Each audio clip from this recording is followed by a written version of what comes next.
bom, tua misericórdia é para sempre. Senhor, tu és bom, tua misericórdia é para sempre. Todos os povos te exaltarão, de geração em geração te adorarei. Aleluia, aleluia, te adorarei por tudo que és. Te adorarei. Para quem estiver com a Bíblia, seja digital ou física, pode abrir em Efésios, no capítulo 5, que nós iremos trabalhar neste capítulo. Será o nosso momento de reflexão. E num momento de ceia, no momento em que nós estamos dizendo para o Senhor, por que nós estamos aqui? E nós estamos dizendo, Senhor, nós estamos te aguardando. Eu gostaria de ler primeiramente o versículo 25. Maridos, amai vossa mulher, como também Cristo amou a igreja e a si mesmo se entregou por ela.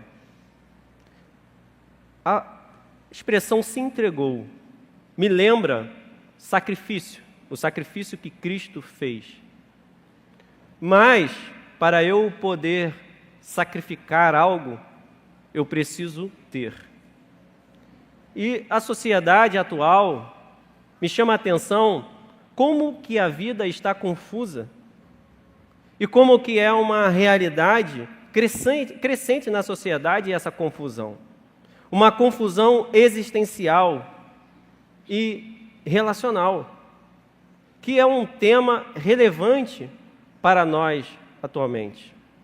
Nós temos como marca da sociedade a solidão. A solidão marca essa geração.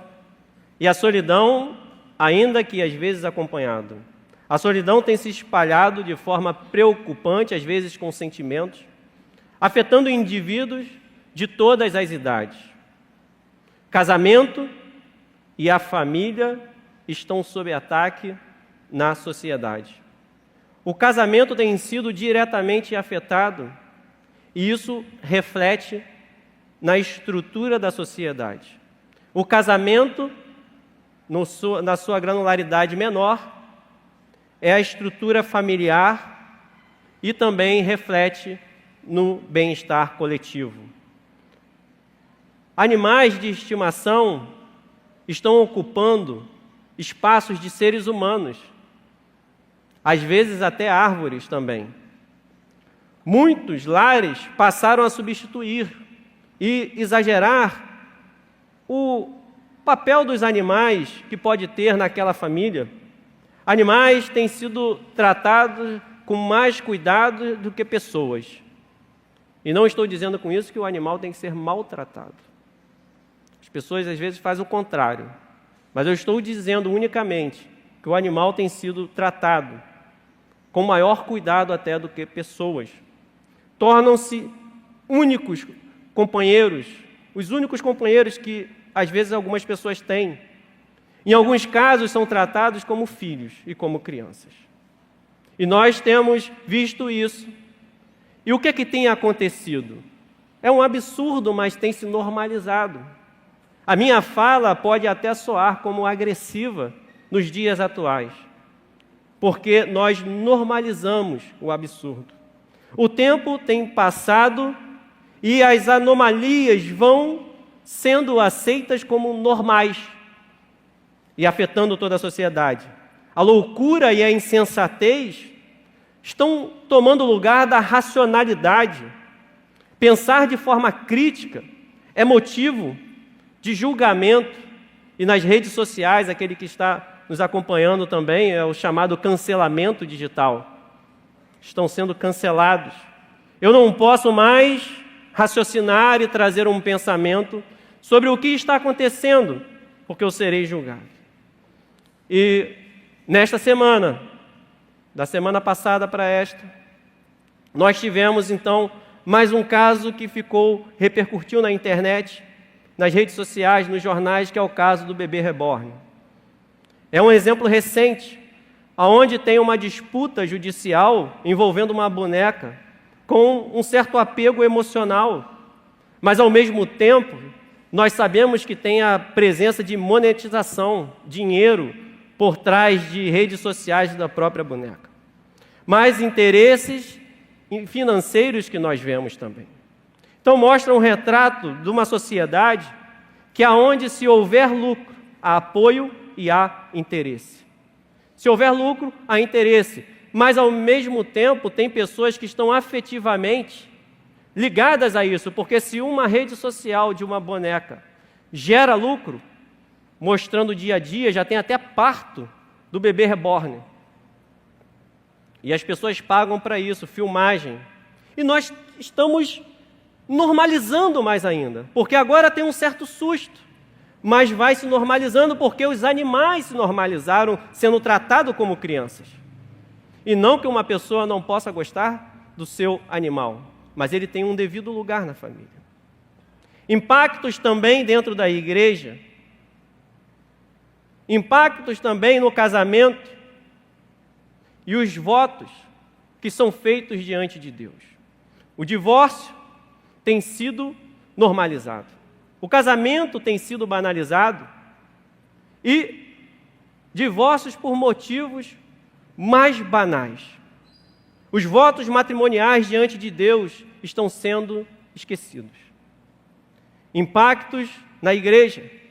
Será que isso tem afetado também o cristão? Será que hoje há mais separações dentro da igreja? Estamos nos divorciando por qualquer motivo? É a crise do amor verdadeiro. Que tipo de amor sustenta os nossos relacionamentos? O amor bíblico ou o amor condicionado, egoísta e superficial? Motivos para separar são bíblicos ou inventados? Estamos criando justificativas para o divórcio, além do que a Bíblia autoriza, ainda que sempre o caminho é a reconciliação, apontada por Deus como o caminho perfeito. Ainda que haja uma autorização por causa da dureza do coração humano, nós passamos a relativizar e dizer, mas isso também é o mesmo que traição, isso também é o mesmo que isso, e a Bíblia não diz aquilo. O ensino bíblico sobre relacionamentos, nós precisamos entender o que a Bíblia diz, o que é um relacionamento conjugal, qual é o papel do marido e da esposa. Amor, perdão, compromisso e submissão ou não?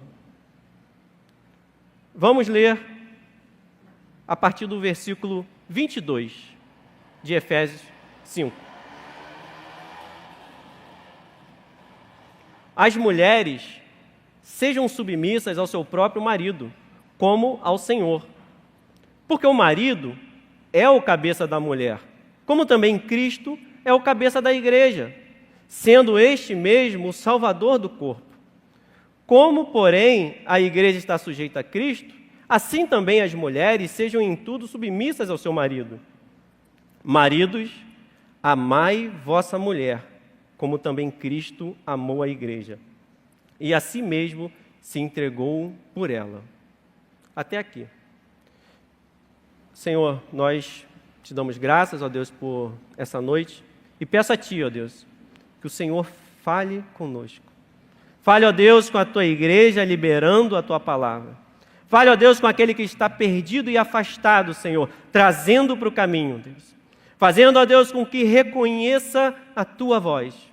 Em Teu nome eu oro, em nome de Jesus. Amém. O relacionamento de marido e mulher é a menor célula, é a base da sociedade. Deste relacionamento que nós temos os filhos e a estrutura de toda a humanidade. Toda a estrutura que nós temos na sociedade quando de fato é uma estrutura sólida, nós sabemos que está na base do marido e da mulher. E a estrutura fará toda a diferença nas gerações, porque a estrutura é que sustenta o lar. É a estrutura que sustenta um imóvel. Assim como a estrutura que nós temos no casamento, a cosmovisão como nós vemos. Então o lar cristão é mais do que uma conveniência. É mais do que simplesmente eu vou casar. É mais do que simplesmente eu estou casado.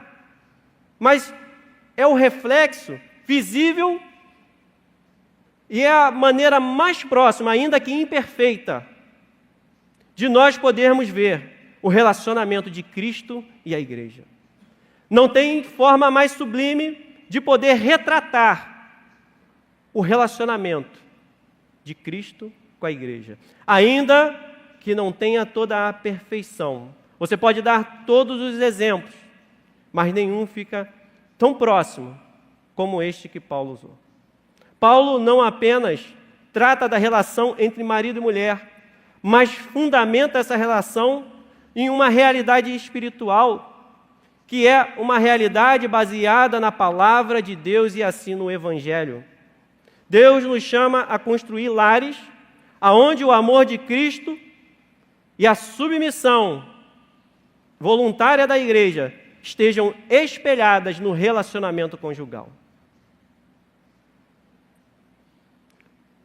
O que seria, então, o básico da vida no lar?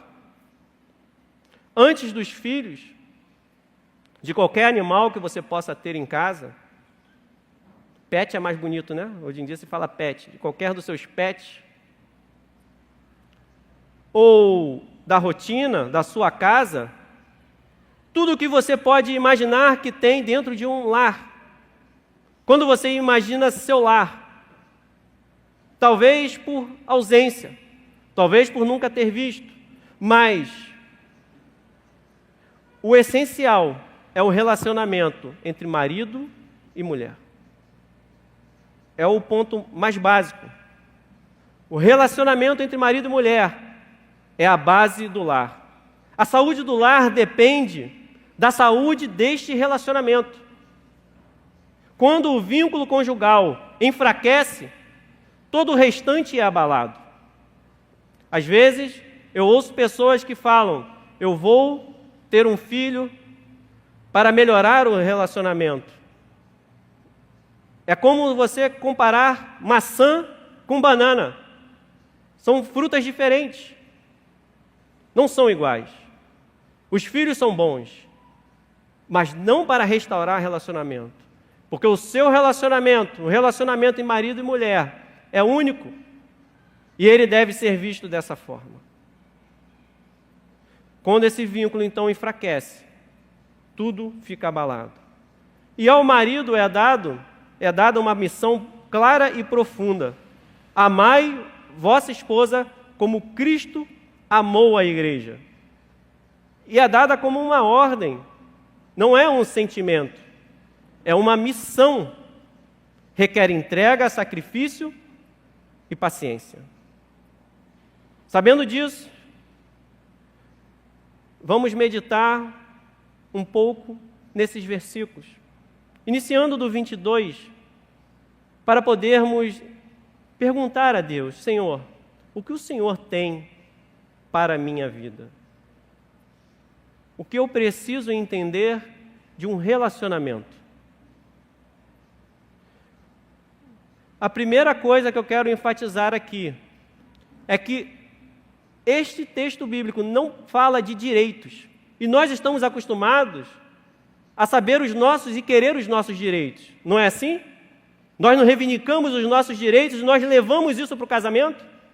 Eu quero saber qual é o meu direito aqui. Não que eles não existam. Mas a carta trata de deveres. Antes de tudo vem os deveres. Os deveres, então eu posso dizer que os deveres satisfazem os direitos. E o primeiro dever aqui é a submissão no lar. As mulheres sejam submissas ao seu próprio marido. É o exemplo de Cristo. E Cristo nós sabemos que no seu ministério foi o que elevou as mulheres a ocupar lugares que elas não ocupavam. Grandes religiões no mundo, islamismo e até mesmo o judaísmo, não dão esse destaque que foi dado para a mulher. Então nós sabemos, de acordo com a Bíblia, como diz em Gálatas 3:28, que fala sobre nem escravo, nem liberto, nem homem, nem mulher, porque todos vós sois um em Cristo Jesus. Então nós temos uma igualdade espiritual. E isso é um fato. Nós temos uma igualdade espiritual. A própria Bíblia fala sobre os direitos ao prazer, como está em 1 Coríntios 7, de 3 a 5, que a mulher também tem direito ao prazer no seu casamento. Então, espiritualmente, somos iguais. E a perfeita submissão é um cumprimento que retrata como estamos com o Senhor Jesus. Não substitui, porque ele fala assim, como ao Senhor. Não substitui o meu relacionamento com Deus. Não é para substituir o relacionamento da mulher com Deus, com Jesus Cristo. Mas é que no Senhor, você obedecendo, você está obedecendo ao Senhor. Você sendo submisso, a mulher sendo submissa, ela está no Senhor. E não é, também é importante nós colocarmos aqui, não é uma submissão a todo homem, é ao marido. Não é submissão a todo homem, é ao marido. O que está sendo tratado aqui é uma submissão ao marido. Esposas, sede submissas ao próprio marido, como convém no Senhor. Colossenses 3:18. Não é por opressão essa submissão. Então, quando fala no Senhor, é o quê? Por causa da minha devoção ao Senhor. Então, a mulher é submissa, como convém no Senhor, por causa da minha devoção ao Senhor, por causa de quem eu sigo, de quem eu sirvo. Então, por causa dessa minha devoção, a mulher, no caso, é submissa. E seu papel revela a sua importância. Nos versículos 23 e 24, está dizendo que porque o marido é o cabeça da mulher, como também Cristo é o cabeça da igreja, sendo este mesmo o salvador do corpo. Como, porém, a igreja está sujeita a Cristo, assim também as mulheres sejam em tudo submissas ao seu marido. Se trata de posição e papel no lar. Não se trata de importância, mas de deveres. O que eu quero dizer com importância? Ninguém é mais importante do que ninguém, mas tem papéis diferentes. Mas eu gostaria de dizer que, como quem está pregando a palavra do Senhor, e muito me incomoda quando as pessoas têm medo de falar da submissão feminina. E, muitas vezes, frouxos e levianos, medrosos de pregar. As pessoas têm medo de pregar. Porque quando fala de submissão, a pessoa já fica assim. Não, submissão não quer dizer que você tem que ser submisso ao seu marido, não. Quer dizer isso aqui, isso aqui. Aí começa a criar um malabarismo para que as pessoas aceitem. Mas o ensino é claro. Significa ser obediente, sujeita, dócil e humilde. As mulheres conseguem falar isso? Obediente, sujeita, dócil e humilde. Mas não é agradável ouvir sobre submissão. Mas são iguais, mas a liderança cabe ao marido, é um princípio desde Gênesis, que ele implica em várias áreas da sociedade, da igreja, mas não quer dizer que a mulher não pode trabalhar, nada disso.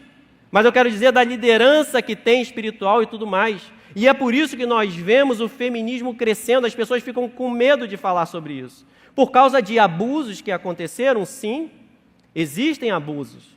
E existem abusos dentro da igreja também? Sim, existem.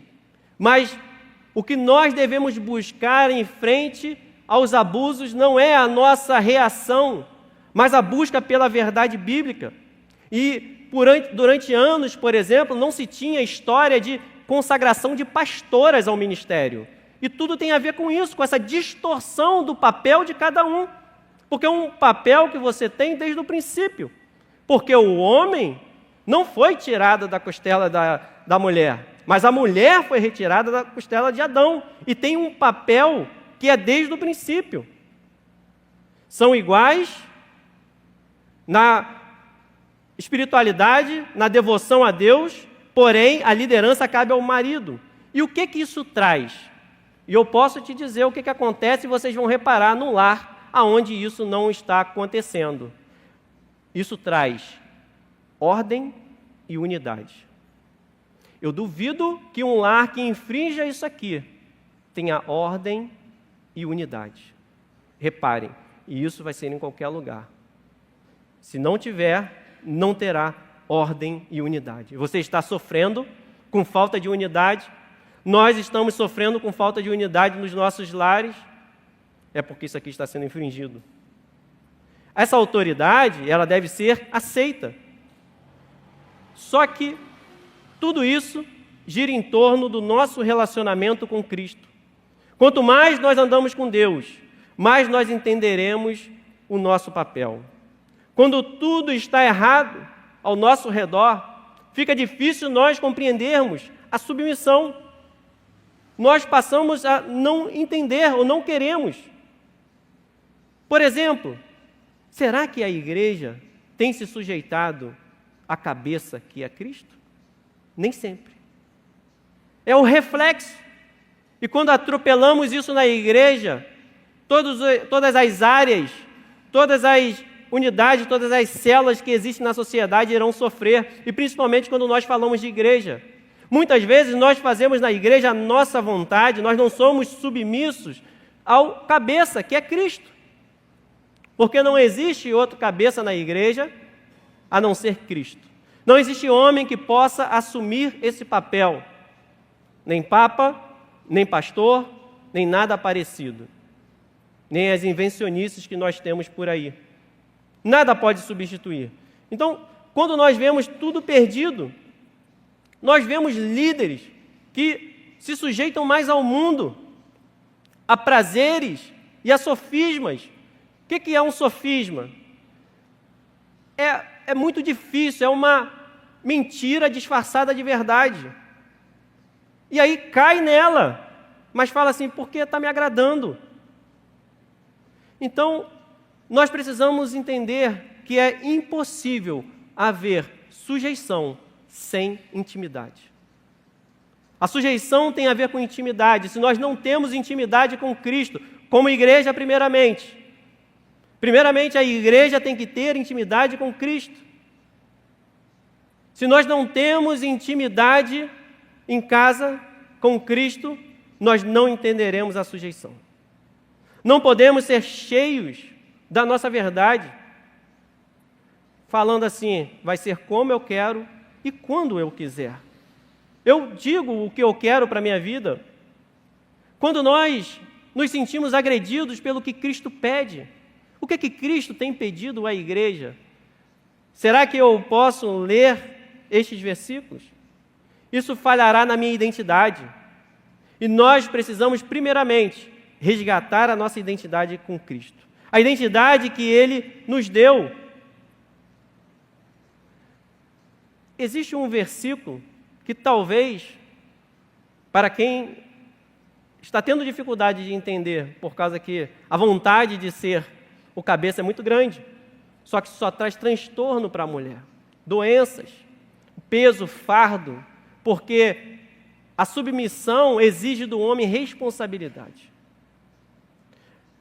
Em 1 Coríntios 11:3, veja o que diz: quero, entretanto, que saibais ser Cristo o cabeça de todo homem, e o homem o cabeça da mulher, e Deus o cabeça de Cristo. A Bíblia nos mostra que Jesus é menos importante do que Deus Pai? O que vocês acham? O versículo está dizendo que Deus é o cabeça de Cristo. Então Cristo é inferior. Olha, a gente perde o conceito. A Bíblia diz que no princípio era o Verbo.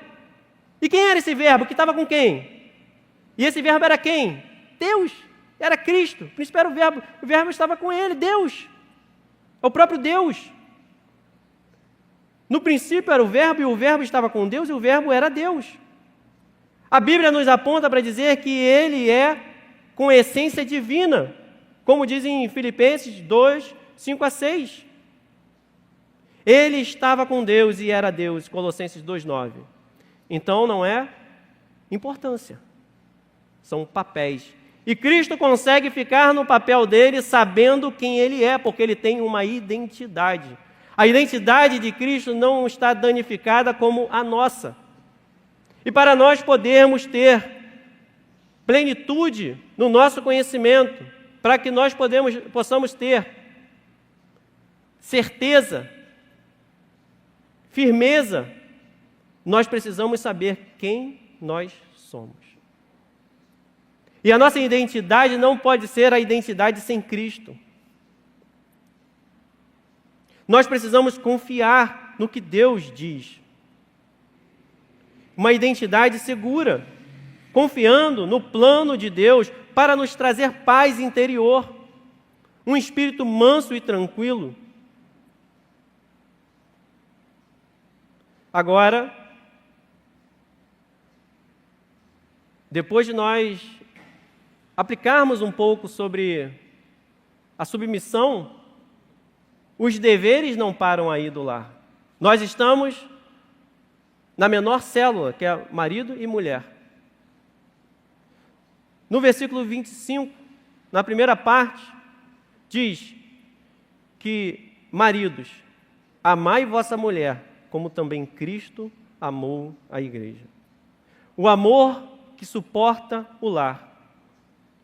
Esse é o cerne do lar cristão. O amor de Cristo sendo figurado também no amor do marido pela sua esposa. E às vezes, nós, como maridos, podemos ter um questionamento de como que eu vou amar se ela não é perfeita? Será que a sua esposa é perfeita? Será que as esposas são perfeitas? Como eu posso amar dessa forma se a minha esposa não é perfeita? E eu posso refletir. Isso serve para todos nós. Cristo ama você? O que você acha? Cristo ama você? Você se sente feliz quando você é amado? Você se sente feliz? Cheio de esperança? Você acredita que o amor de Deus transforma? Você acredita que o amor de Deus é transformador? Acredita sim ou não? Você falha?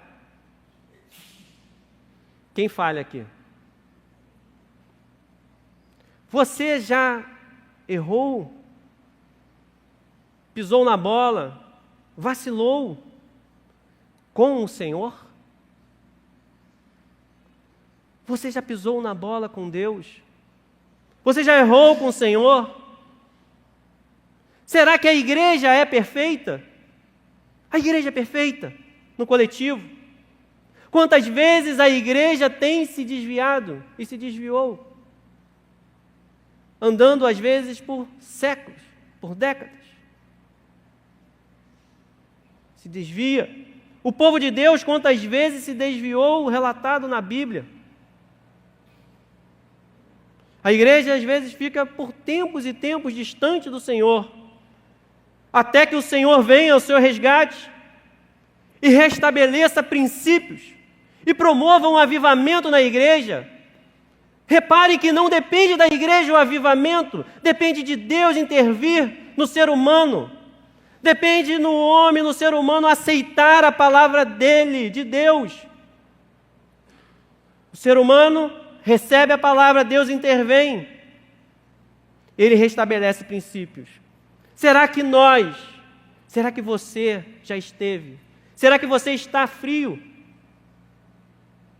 Será que hoje nós estamos como que sem sentir nada? Apesar que eu sempre gosto de enfatizar que eu não vivo pelo que eu sinto, mas pelo que eu sei de Cristo, pelo que Ele fala para mim, pelas suas promessas. Porque os meus sentimentos são falhos. Meus sentimentos são ignorantes. Meus sentimentos me confundem. Eu fico atordoado se eu obedecer aos meus sentimentos. Porque eu posso estar sendo amado e pensando que Deus me abandonou. Quando sou eu que estou me distanciando de Deus. Porque Deus nunca se distancia de nós, mas nós nos afastamos e tomamos um caminho em que Deus vai virando na nossa vida como se fosse uma fumaça. Nós não já o percebemos. Mesmo o cristão fervoroso passa por momentos em que ele não sente nada. Mas eu digo daquela frieza de um estado que virou o normal. Eu estou apático. Eu não vejo o dia de sair da igreja. Ou eu não vejo o dia de morrer. Eu já não tenho mais alegria, eu não tenho mais sonhos. Quando a Bíblia diz sobre o derramamento do Espírito sobre a igreja, que já aconteceu e está sobre nós, que traria essas visões, sonhos sobre aqueles que achavam que não poderiam ter mais. Nós teríamos as pessoas idosas sonhando. Por quê? Porque é o Espírito de Deus nessa pessoa. Às vezes uma palavra pode ter efeitos para milhares de pessoas. Então, se nós gostamos de ser amados, nos sentimos bem e acreditamos que esse amor transforma, precisaríamos de uma esposa perfeita para amá-la? Se nós somos amados, apesar de ser quem nós somos. Então, tenho um aviso para o cristão, para os maridos cristãos. A nossa exigência é maior no papel que nós temos no lar que nós conduzimos. A nossa exigência é maior do que a das mulheres. E se você deseja que a tua esposa te obedeça, como a igreja a Cristo, cuide bem dela. Cuide com toda a sua força, como Cristo faz com a igreja, imperfeita, que se desvia, que Ele santifica, que Ele restabelece princípios, que Ele promove avivamento, que Ele ama incondicionalmente. Nós não temos desculpas por não fazer aquilo que nós devemos. Cada um é cobrado na sua parte. No entanto, tendo um lar cristão, sabendo que os dois são cristãos, por que o homem vai perder isso? E a mulher, ao invés de querer pegar o controle da casa, ore para que Deus estabeleça os princípios no seu lar. Se ajoelhe, peça ao Senhor. Mas se eu tenho que cuidar, e o marido tem essa incumbência, me surge mais uma dúvida. Porque Cristo entregou algo. E lembra que tudo tem a ver com o nosso relacionamento com Cristo? Tudo tem. A mulher, para ser submissa, ela precisa ter um relacionamento com Cristo para isso. Como que eu vou dar aquilo que eu não tenho? Como que eu vou dar aquilo que eu não tenho? Sem vida, sem entrega. Simples, né? Se eu não tenho vida, eu não tenho entrega. E a si mesmo se entregou por ela. 25b. E a si mesmo se entregou por ela. O que fará a diferença será o nosso relacionamento com o Senhor. Porque se eu não tenho vida em mim, eu não posso entregar o que eu não tenho. Mas eu posso buscar essa vida. Eu posso olhar para a minha história, e eu não sei qual é a história que você está vivendo hoje. Mas eu posso olhar para a minha história, eu posso olhar para o meu redor. Eu posso entender o que Deus está falando e ouvir a voz de Jesus que diz assim: eu vim para que tenham vida e a tenham em abundância. O nosso relacionamento com Deus é que fará diferença. Muitos não vivem essa vida abundante, estão mortos espiritualmente, vazios, vivendo um evangelho débil, um evangelho fast food, aonde não há entrega, aonde não há cruz. E por isso, como que eu vou sacrificar se eu não tenho o que sacrificar? Eu não tenho nada, eu estou pobre. Você só pode dar a vida pela sua esposa. Os maridos só podem dar a vida se tiver recebido essa vida de Cristo. Então, a todo momento, nós que vamos participar da ceia, nós devemos pensar sobre isso. Pensar nessa vida. Eu tenho essa vida em Cristo. Como Cristo tem agido na minha vida, o que eu tenho respondido para Ele. Eu tenho respondido de maneira favorável aos estímulos do Espírito Santo na minha vida? Será que no momento em que Cristo diz para mim, me dá uma ordem, eu fico relutando, dizendo que não vai dar certo, que não adianta? Quando Ele diz que eu tenho um caminho para solucionar essa situação que eu tenho na minha casa, eu simplesmente dou desculpa e empurro para frente? Eu dou N desculpas, mas eu não tenho um relacionamento com Cristo. E não existe desculpa para não ter um relacionamento com Cristo, a não ser a nossa falta de entendimento, a nossa falta de vontade, a nossa falta de prioridade. Mas nós também, e a esposa também tem que pensar sobre isso. Como que você quer o que ele não tem? Já parou para pensar se ele tem? Como que você quer se ele não tem? O que fazer se ele não tem? Porque é óbvio que o relacionamento sadio é quando se pode dar a vida. Mas como? Como alguém vai entregar algo que não tem? Ore e busque ao Senhor.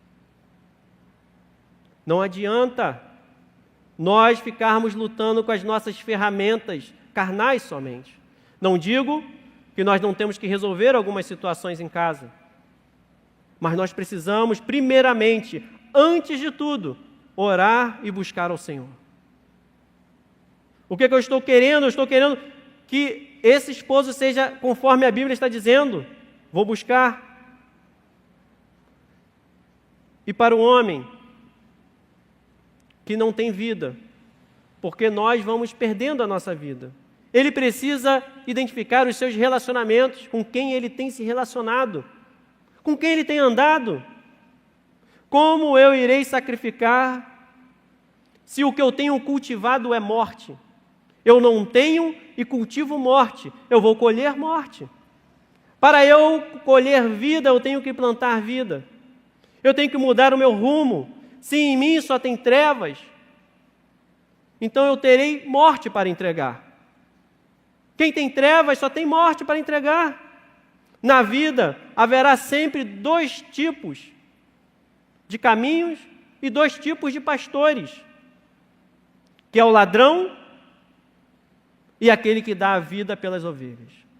Se eu sigo os ladrões da vida, se eu sigo os enganadores, se eu sigo as mentiras, se eu sigo aquilo que não é a palavra de Deus, os aproveitadores, e quando eu digo de ladrões também, são os falsos pastores também, pregando mentiras, aquilo que não está na Bíblia para o nosso relacionamento, porque é sobre isso que diz João 10, 11, que falava sobre os fariseus, dizendo que o ladrão vem somente para roubar, matar e destruir. Se eu estou seguindo quem vem para roubar, matar e destruir, como é que eu quero dar vida se eu estou buscando morte?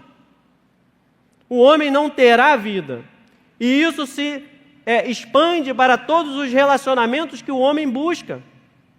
Ele precisa buscar pessoas que estão cheias de Deus, cheias do Espírito Santo, convertidas. As nossas conversas, as nossas brincadeiras, nós precisamos abrir mão do mundo. Nós precisamos entender aonde está a voz do bom pastor, que é proclamada por aqueles também que são chamados, porque quando se fala e quando tem um chamado para você se converter, quando tem um chamado para você mudar, é o bom pastor que está falando: eu dou a vida por você, siga-me. Não siga esses traidores, não siga os mentirosos, porque eu dei a minha vida por você, porque eu sou o bom pastor, aquele que dá a vida pelas ovelhas. A vida sempre se resumirá em Cristo. A morte sempre será a ausência de Cristo. Não existe vida sem Cristo e não existe vida sem nós estarmos no caminho. Se você é do caminho, permaneça nele. Cristo disse que ele era o caminho e a verdade e a vida, e ele continua sendo. Não há salvação longe de Cristo. Se você ainda não segue o caminho, você é convidado a segui-lo. Você não irá se decepcionar. A decepção do ser humano tem levado o homem para mais distante do caminho. Às vezes nós, por causa das nossas decepções, nós seguimos um caminho diferente. Nós passamos a amar coisas inanimadas ou criaturas. Tudo reflete na falta de vida. Nós precisamos buscar esse novo coração. E para quê que o homem faz isso? Para santificar, tendo-o purificado por meio da lavagem de água pela palavra. A purificação do velho e a consagração do novo. Em primeiro lugar, é necessário nós pregarmos, nós falarmos qual é a nossa esperança. Para isso, nós precisamos ouvir e crer. A purificação, a limpeza, vem pela palavra, que vos tenho falado, João 15, 3. Santifica-os na verdade, a tua palavra é verdade, é a verdade. E para que essa santificação, que é um processo que acontece, na verdade, o que está falando nesse versículo não é o contínuo, é um ato, aonde a pessoa crê em Cristo. É um ato que a pessoa crê e ela se torna uma nova criatura, santa e sem defeito, para apresentar a si mesmo igreja gloriosa, sem mácula, sem ruga, nem coisa semelhante, porém santa e sem defeito, sem o quê? As manchas do nosso pecado, sem a deterioração do tempo, as rugas.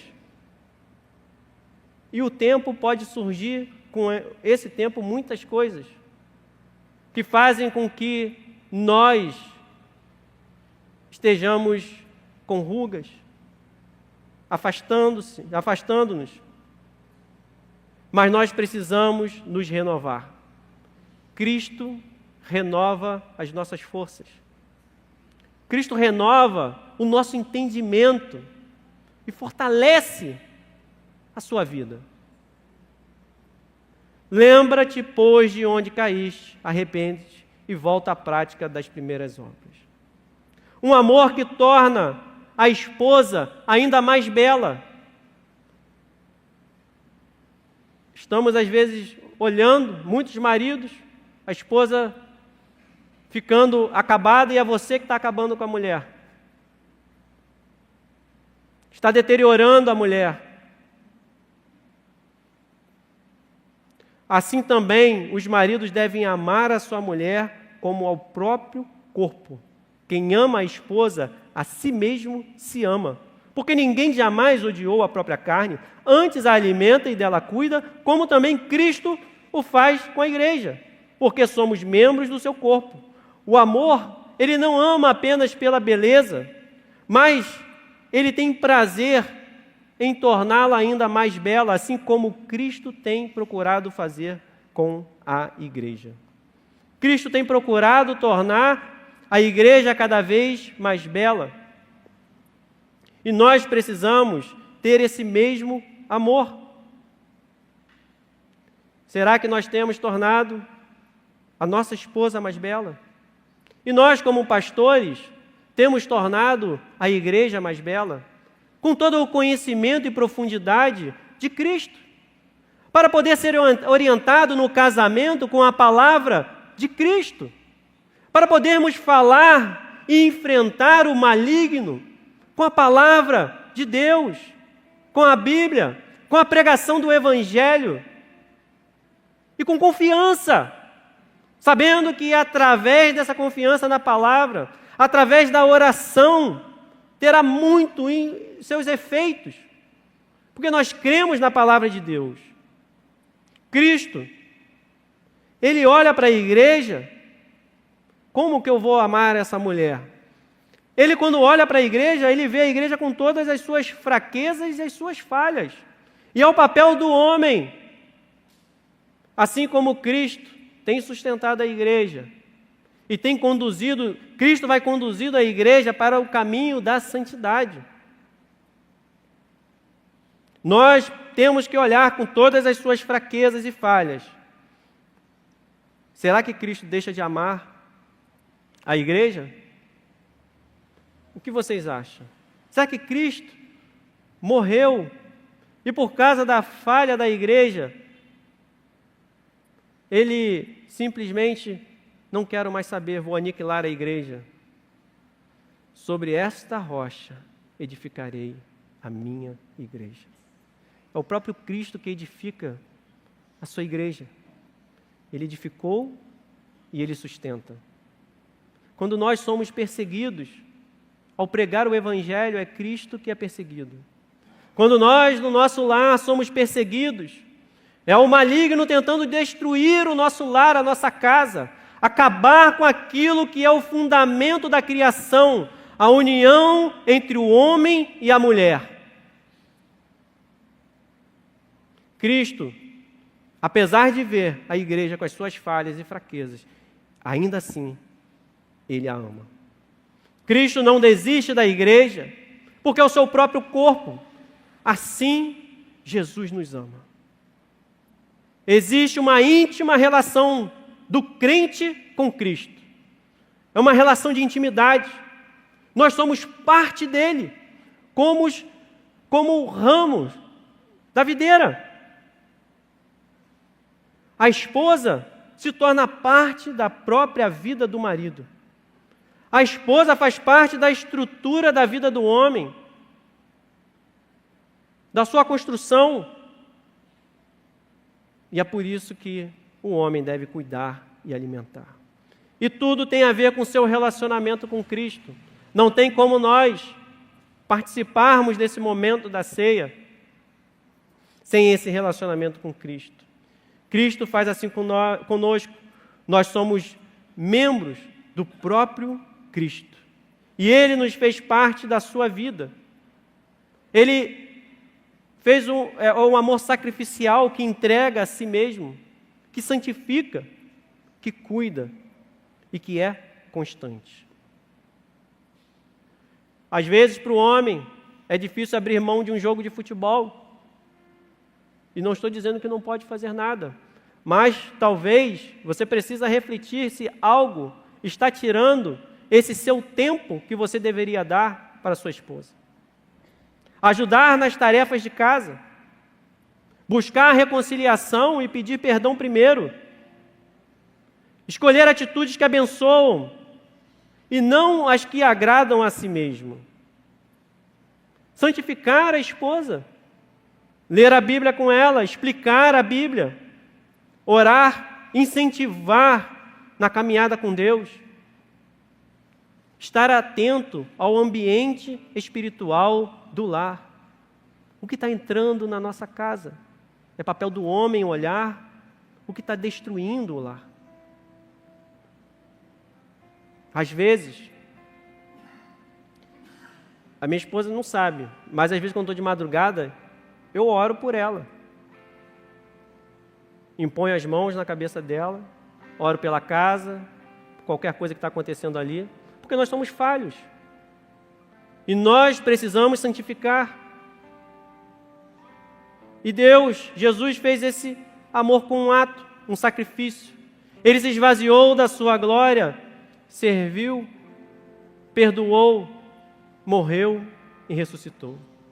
Este é o modelo de amor que o marido deve espelhar. Ele protege, ele serve, ele perdoa, ele insiste na reconciliação, não abandona diante das falhas, não exige perfeição antes de amar, lidera com humildade e não autoritarismo. Este é o modelo do início. Deixará o homem, o seu pai e a sua mãe, e se unirá à sua mulher, e se tornarão os dois uma só carne. Grande é este mistério, mas eu me refiro a Cristo e à igreja. Marido e mulher não é o que estão chamando de trisal, poligamia entre homem e mulher. Esse é o modelo que vai contra a cultura. Antes do casamento, os laços íntimos com os pais, a eles devem maior obrigação, independente da idade. Depois do casamento, o dever filial não cessa, mas o relacionamento mais íntimo é entre marido e mulher. Não esqueçam disso. O relacionamento mais íntimo é entre marido e mulher. Deve ser leal, o mais profundo dentro do lar. Assim devem ser aqueles que se casam. E da mesma maneira os pais, quando atrapalham, que tentam interpor nisso, eles estão violando aquilo que Deus instituiu. Irá atrapalhar, criar problemas neste relacionamento. Então, por isso, marido e mulher devem deixar pai e mãe. O casal deve seguir esse mistério de Cristo que foi revelado nele mesmo. Esse amor, a verdade revelada em Cristo é maravilhosa, que é um relacionamento de intimidade refletido no que nós iremos fazer agora da ceia. Pedir para se preparar para a gente poder distribuir. O casal deve seguir esse relacionamento. Cada um ame a própria esposa como a si mesmo, e a esposa respeite ao marido. Não obstante, vós, cada um de per si, também ame a própria esposa como a si mesmo, e a esposa respeite o marido. Que o amor refletido de Cristo esteja no nosso lar. Mas nós precisamos, nesse momento, ter uma vida com Cristo. E no momento que os elementos estiverem passando, reflita se você tem vida para dar. Se você não tem, pegue os elementos dizendo: eu quero voltar a ter essa vida. Você que é batizado. Porque é possível que você entrou aqui sem vida, mesmo sendo cristão, por causa das escolhas e da caminhada. Desanimado, desapontado, às vezes consigo mesmo.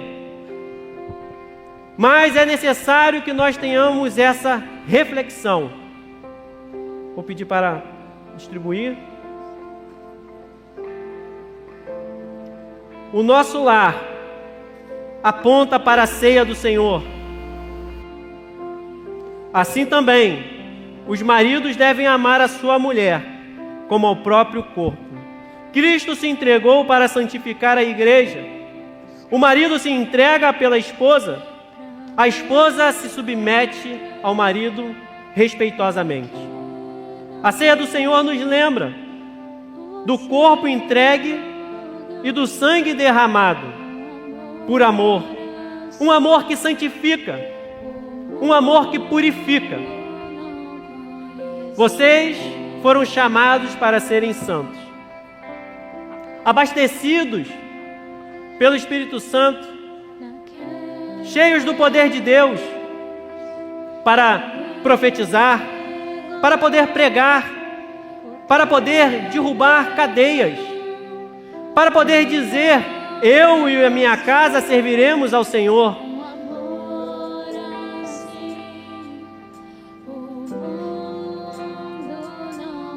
Você tem vivido no seu lar?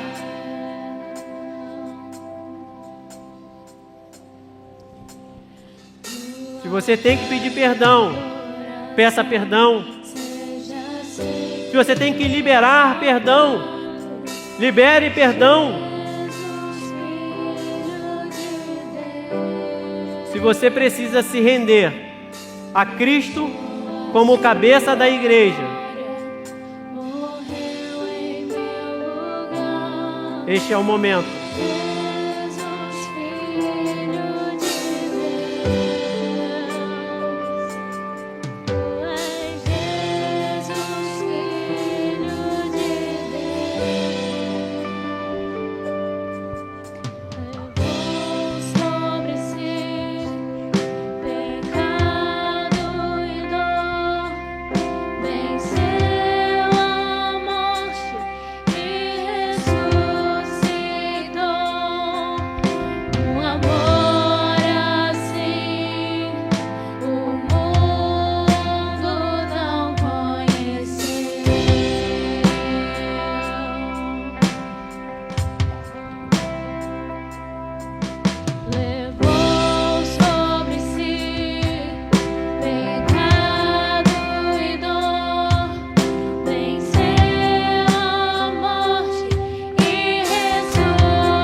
nos ajude, ó Deus, nesses relacionamentos que refletem o nosso relacionamento contigo. Os maridos devem amar a esposa. Às vezes nós amamos mais a nós mesmos. Trabalhamos demais, negligenciamos o lar. Não ouvimos com atenção. Nós não te ouviremos com atenção, Senhor.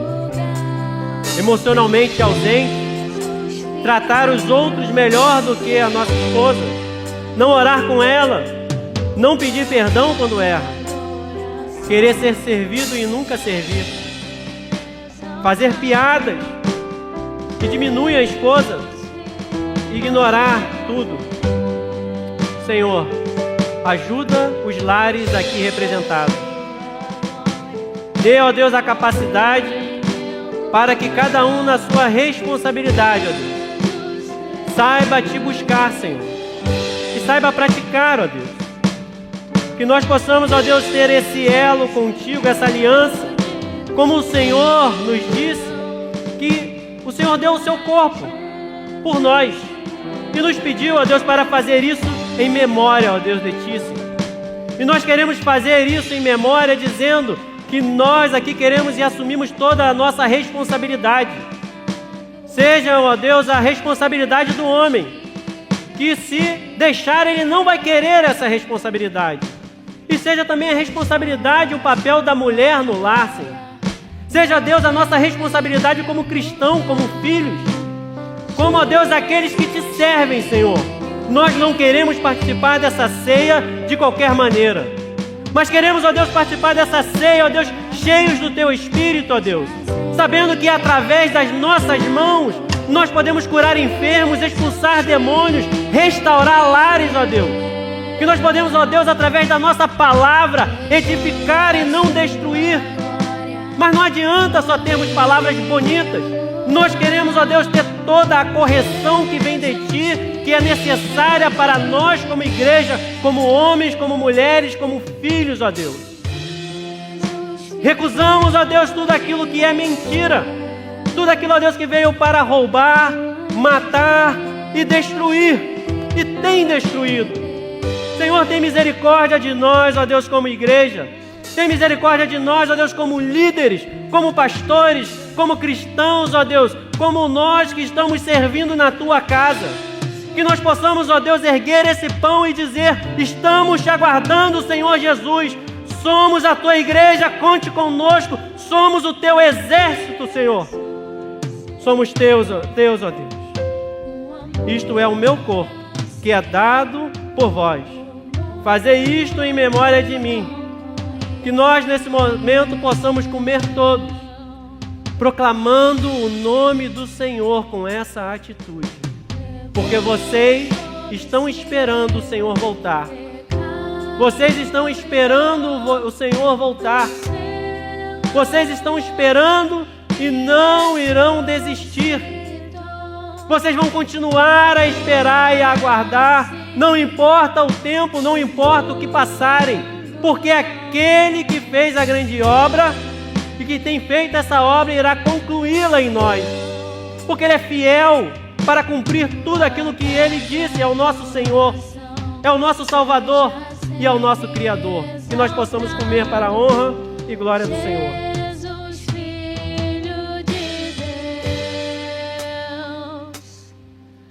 Este cálice é a nova aliança no meu sangue. Fazei isto todas as vezes que o beberdes, em memória de mim.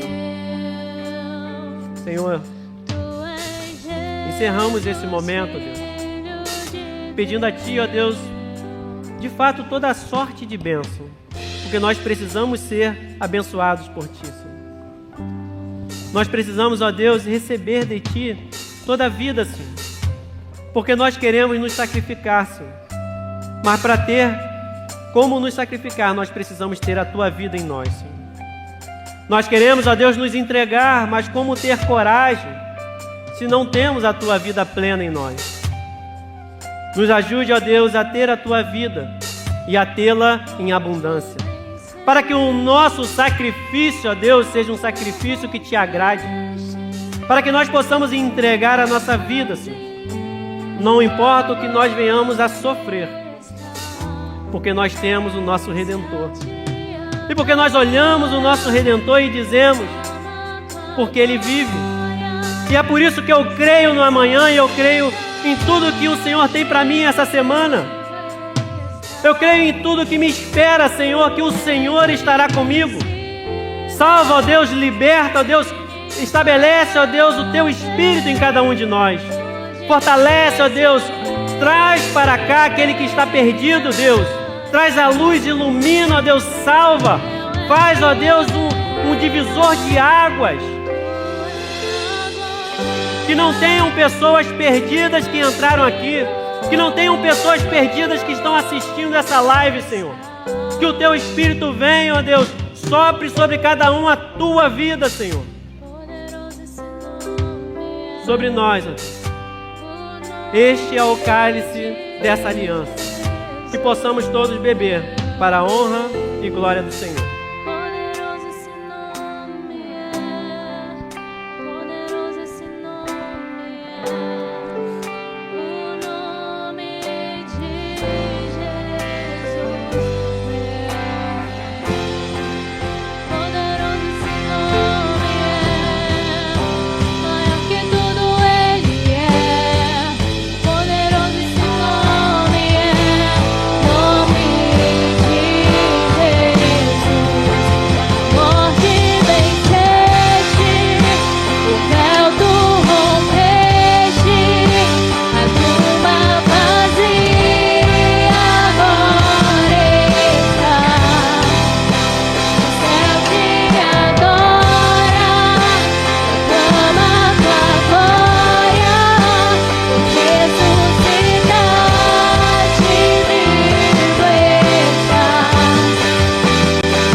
digno de toda honra e todo louvor. Obrigado, Senhor, por esse momento, por Tua palavra, Senhor. É um privilégio, ó Pai, conhecer do Teu amor, conhecer da Tua palavra, de quem Tu és. Leva o Teu povo, Senhor, guardado e protegido, e que possamos, Senhor, durante a semana, viver mais de Ti. Que essa palavra, ela ecoe dentro de nós, Senhor, para que possamos realmente fazer aquilo que o Senhor espera de nós. Que não sejamos crentes apenas do domingo, mas que sejamos verdadeiros cristãos, Senhor, vivendo a Tua vontade. Obrigada por tudo, Senhor. Leva o Teu povo guardado e protegido. E mais uma vez, Senhor, obrigada, Pai. Obrigada pelo privilégio que temos de estar aqui na Tua casa e Te cultuar. Em nome de Jesus, Senhor. Amém. Amém, igreja?